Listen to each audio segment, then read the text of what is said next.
ఆయన హాయ్ రా, ఏం చేస్తున్నావు? ప్రజెంట్ డిగ్రీ కంప్లీట్ అయిపోతుంది. ఎంఎస్సి జాయిన్ అవుదాం అనుకుంటున్నా. ఎంఎస్సి ఎలా చేయాలి, ఏం చేయాలి చెప్పగలవా? ఓకే, ఎంఎస్సి చదువుదాం అనుకుంటున్నాను. సో నీకు కంప్లీట్ ప్రాసెస్ కావాలి. సరే, నేను చెప్తాను కదా. చూసారు కదా ఫ్రెండ్స్, సో మీలో కూడా చాలా మంది డిగ్రీ కంప్లీట్ చేసుకుని ఎంఎస్సికి వెళ్దాం అనుకుని ఎంఎస్సికి వెళ్ళాలంటే ఏం చదవాలి, అసలు ఎంట్రన్స్ అంటే ఏంటి, ఎంఎస్సికి ఎలిజిబిలిటీ ఏంటి అని చెప్పి చాలా కన్ఫ్యూజన్లో ఉంటారు. సో మీరు ఏం కన్ఫ్యూజ్ పడద్దు, మీ కన్ఫ్యూజన్ క్లియర్ చేయడానికి నేను ఇక్కడ ఉన్నది.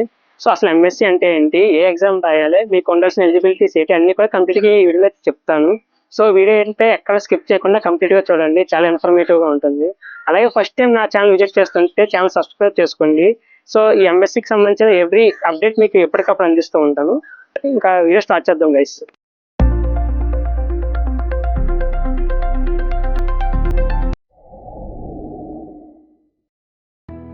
ఏపీపీఎస్సెట్ అంటే Andhra Pradesh post graduation entrance test. ఇది ఎందుకంటే ఎవరైతే డిగ్రీ కంప్లీట్ చేసి ఎంఎస్సి చదువుదాం అనుకుంటున్నారో వాళ్ళు ఖచ్చితంగా క్వాలిఫై అవ్వాల్సిన ఎగ్జామినేషన్. సో ప్రతి ఒక్కరు డిగ్రీ కంప్లీట్ అయిన తర్వాత వాళ్ళకి నచ్చిన కోర్స్ ఎంఎస్సి కంప్యూటర్స్ కానీ, ఎంఎస్సి కెమిస్ట్రీ కానీ, ఎంఎస్సి ఫిజిక్స్ కానీ, అలాగే ఎంఏ తెలుగు, ఎంఏ ఇంగ్లీష్, అలా వాళ్ళకి నచ్చిన కోర్స్ చదవాలనుకుంటారు. ఎవరైతే యూనివర్సిటీస్లో వాళ్ళు పోస్ట్ గ్రాడ్యుయేషన్ కంప్లీట్ చేయాలనుకుంటున్నారో వాళ్ళు ఖచ్చితంగా ఎగ్జామినేషన్ అనేది క్వాలిఫై అవ్వాల్సి ఉంటుంది. సో మన ఆంధ్రప్రదేశ్ మొత్తానికి 13 యూనివర్సిటీస్ అయితే ఉన్నాయి. సో 13 యూనివర్సిటీకి కూడా కామన్ ఎగ్జామినేషన్ ఇది. ఈ యొక్క ఎగ్జామినేషన్ క్వాలిఫై అయితే మీరు ఆంధ్రప్రదేశ్లో ఉన్న ఏ యూనివర్సిటీలో ఉన్నా సరే మీరు అప్లై చేసుకోవచ్చు. సో ఖచ్చితంగా ఇది క్వాలిఫై అయిన వాళ్ళు మాత్రమే కౌన్సిలింగ్కి ఎలిజిబుల్ అవుతారు. సో ఈ ఎంట్రన్స్ టెస్ట్ ఎందుకంటే ఆంధ్రప్రదేశ్లో ఉన్న ఏ యూనివర్సిటీలో అన్నా సరే మీరు ఎంఎస్సి నచ్చిన సబ్జెక్ట్ చేయడం కోసం అనేది ఎగ్జామినేషన్ కండక్ట్ చేస్తూ ఉంటారు. సో ఖచ్చితంగా ఇది క్వాలిఫై అయితేనే మీరు కౌన్సిలింగ్కి ఎలిజిబుల్ అవుతారు. ఎలిజిబిలిటీస్ విషయానికి వస్తే ఎవరైతే ఇంకో 2 నెలల్లో డిగ్రీ కంప్లీట్ చేసి అంటే ప్రజెంట్ డిగ్రీ ఫైనల్ ఉన్నారో వాళ్ళు, అలాగే వాళ్ళు డిగ్రీ కంప్లీట్ చేసి ఉంటారు వాళ్ళు కూడా ఎగ్జామినేషన్ రాసుకోవచ్చు. అలాగే కొంతమంది బీటెక్ చేసి ఎంఎస్ఎస్ఐ రావాలనుకుంటున్నారు. అయితే ఎగ్జాంపుల్ ఏంటంటే బీటెక్తో బయోటెక్నాలజీ చేసి ఎంఎస్సీ బయోటెక్నాలజీ చేద్దాం అనుకునే వాళ్ళు కూడా ఇలా ఎవరైతే షిఫ్ట్ అవుతారో వాళ్ళు కూడా ఎగ్జామినేషన్ కంప్లీట్ చేసుకోవచ్చు. దాంతోపాటు కొంతమంది ఇంటిగ్రేటెడ్ డిగ్రీ చేస్తూ ఉంటారు, వాళ్ళు కూడా ఈ ఎగ్జామినేషన్కి ఎలిజిబులే. సో మీరు ఎంచుకునే సబ్జెక్ట్ ఎలా అంటే మీరు డిగ్రీలో చేసిన గ్రూప్పై ఆధారపడి ఉంటుంది. ఇన్ కేస్ మీరు డిగ్రీలో బీఎస్సీ కెమిస్ట్రీ అంటే మీరు ఫిజిక్స్, మ్యాథ్స్, కెమిస్ట్రీ చదువుకుంటారు. సో ఈ 3 సబ్జెక్టులు ఏ సబ్జెక్ట్ మీరు రాసుకోవచ్చు. దాంతోపాటు ఎంఏ తెలుగు, ఎంఏ ఇంగ్లీష్ కూడా మీరు లాంగ్వేజెస్ కూడా ఎలిజిబుల్లే. మీరు ఒక సబ్జెక్టే రాయాలంటే అలాగేం లేదు, మీరు 2-3 సబ్జెక్ట్ కూడా రాసుకోవచ్చు. కాకపోతే అప్లికేషన్ పెట్టేటప్పుడు ఏంటంటే మీరు అమౌంట్ ఎక్స్ట్రా పే చేయాల్సి ఉంటుంది. అది తప్ప మీకు ఎటువంటి రెస్ట్రిక్షన్స్ ఉండవు. మీరు 2-3 సబ్జెక్ట్ కూడా రాసుకోవచ్చు. అది మీ క్యాపబిలిటీ మీద మీరు చదువుకునే ఇది మీద ఉంటుంది. సో మీరు 2 సబ్జెక్టులను అప్లై చేసుకోవచ్చు. సో చాలా మందికి ఉండే డౌట్ ఏంటంటే యూనివర్సిటీలో సీట్ ఎలా సంపాదించాలండి.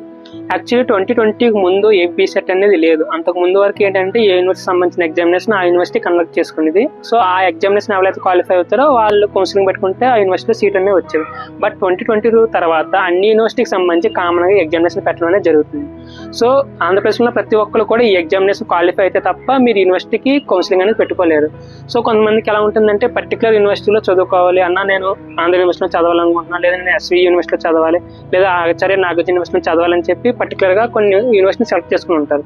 సో అలాంటి వాళ్ళు ఏంటంటే చాలా ఎక్కువ ఎఫర్ట్ పెట్టాల్సి ఉంటుంది. అంత ఈజీ అయితే కాదు. అలా అని చెప్పి కొట్టలేదా అంటే కొట్టలేదు కూడా కాదు. కొంచెం ఎఫర్ట్స్ పెడితే మీరు ఖచ్చితంగా సీట్ అనేది సంపాదించవచ్చు.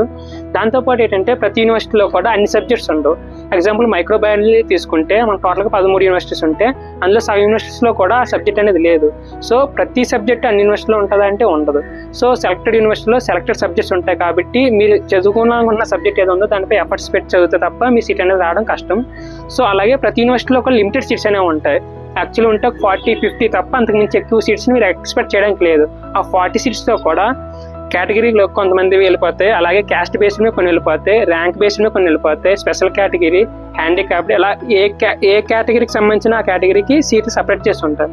సో మీరు పర్టికులర్గా ఒక యూనివర్సిటీలోనే పర్టికులర్ సబ్జెక్ట్ చేద్దాం అనుకుంటున్నారంటే మాత్రం మీరు ఖచ్చితంగా గట్టిగా చదవాల్సి ఉంటుంది. అప్పుడు మాత్రమే మీరు కేవలం సీటు కొట్టి మీరు అనుకున్న యూనివర్సిటీలో ఎంఎస్సీ చేయగలుగుతారు. సో ఇక ప్రిపరేషన్ విషయానికి వస్తే యాక్చువల్లీ డేట్స్ అయితే రిలీజ్ చేశారు. ఎగ్జామినేషన్స్ అనేవి June 9 నుంచి June 12 వరకు అయితే ఉంటాయి. నోటిఫికేషన్ అయితే ఇంకా రిలీజ్ చేయలేదు. మ్యాక్సిమం March ఎండ్ వీక్లో కానీ ఆర్ April స్టార్టింగ్ వీక్లో కానీ ఖచ్చితంగా రిలీజ్ చేస్తారు. సో ప్రజెంట్ ఇప్పటి నుంచి లెక్కేసుకుంటే మీకు ఖచ్చితంగా 3 months ఆఫ్ టైం అయితే ఖచ్చితంగా ఉంది. సో ఈ 3 monthsలో మీరు ప్రిపేర్ అయ్యే దాన్ని బట్టి మీకు సీట్ వస్తుందా, మీ ర్యాంక్ అనేది బేస్ అయి ఉంటుంది. సో మీరు కోచింగ్ తీసుకోవాలా అని నన్ను అడిగితే, కోచింగ్ తీసుకోవాలనేది మీ ఇష్టమే ఆధారపడి ఉంటుంది. చదవగలను, క్యాపబిలిటీ ఉందండి, కోచింగ్ అనేది తీసుకోవాల్సిన అవసరం లేదు నన్ను అడిగితే. 3 months ఆఫ్ టైం ఉంది కాబట్టి మీరు ఖచ్చితంగా రోజుకి ఇంత అమౌంట్ ఆఫ్ టైం అనేది దీని మీద స్పెండ్ చేస్తే ఖచ్చితంగా కోచింగ్ తీసుకోకుండానే మీరు సీట్ అయితే సంపాదించవచ్చు. సో ఎలా చేయాలన్న ప్రిపరేషన్ ఏంటంటే, మ్యాక్సిమం ఏబీపీ సెట్లో అడిగే క్వశ్చన్స్ అనేవి అంత డెప్త్గా అయితే ఉండవు. సో బేసిక్ మీ డిగ్రీలో ఏ సబ్జెక్ట్ అయితే నేర్చుకున్నారో ఆ సబ్జెక్ట్ సంబంధించిన ఆర్సీఎం సిలబస్ మీరు చదువుకుని తర్వాత ప్రీవియస్ ఇయర్ పేపర్స్ని ఎక్కువ సాల్వ్ చేస్తుండండి.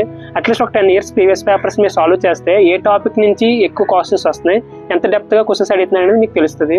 సో సిలబస్ ముందు తెలుసుకోండి, సిలబస్ బట్టి తర్వాత మీ డిగ్రీ సిలబస్ని కంప్లీట్గా చదివి క్వశ్చన్ పేపర్ని ఆన్సర్ చేయండి. ఆన్సర్ చేస్తే ఏ టాపిక్లో ఎంత డెప్త్ అడుగుతున్నాయని మీకు ఐడియా వస్తుంది, ఏ టాపిక్ మీద ఫోకస్ చేయాలని మీకు ఒక ఐడియా వస్తుంది. కాబట్టి నెక్స్ట్ రివిజన్లో ఆ టాపిక్ ఎక్కువ స్కోప్ ఇచ్చి దాని నుంచి చదివితే మీకు ఖచ్చితంగా ఈజీగా సీట్ అయితే కొడతారు. 3 months ఆఫ్ టైం ఉంది కాబట్టి మీరు కరెక్ట్గా యూటిలైజ్ చేసుకుంటే కోచింగ్ లేకుండానే ఫ్రీ సీట్ అనుకున్న యూనివర్సిటీలో అనుకున్న సబ్జెక్ట్లో ఖచ్చితంగా కొట్టచ్చు.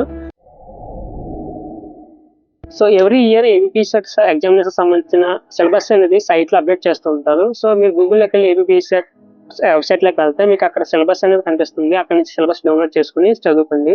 సో డిగ్రీ సిలబస్ని ఆ సిలబస్ని కంపేర్ చేసుకుని అది ఇది చదువుకుంటే చాలు, ఖచ్చితంగా సీట్ అయితే వస్తుంది.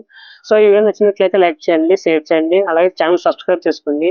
ఈ ఎగ్జామినేషన్ సంబంధించిన ప్రతి అప్డేట్ మీకు ఎప్పటికప్పుడు నేను అందిస్తూ ఉంటాను. ఆ అప్డేట్స్ని ఎప్పుడు మీకు తెలుసుకోవాలంటే నా ఛానల్ ఫాలో అవుతూ ఉండండి. సో మీ రిలేటివ్స్లో కానీ ఫ్రెండ్ లిస్ట్లో కానీ ఎవరైనా ఎంఎస్సీ చేద్దాం అనుకున్నా ఏపీ సెట్ తెలియకపోయినా ఖచ్చితంగా షేర్ చేయండి. ఎవరైతే ఈ ఇయర్ డిగ్రీ కంప్లీట్ చేస్తుంటారో లేదా డిగ్రీ చేసి ఖాళీగా ఉంటారో అందరికి షేర్ చేయండి, వాళ్ళకి ఎంతకంత యూజ్ అవుతుంది కదా. సో మీకు దీనికి సంబంధించిన ప్రతి అప్డేట్ నేను ఎప్పటికప్పుడు అందిస్తూ ఉంటాను. సో నా ఛానల్ అయితే ఖచ్చితంగా సబ్స్క్రైబ్ చేసుకుని ఉంచుకోండి. Thanks for watching. అలాగే ఎవరైతే దీనికి ప్రిపేర్ అవుతుంటారో అందరికీ all the best. Thanks for watching. Have a nice day guys.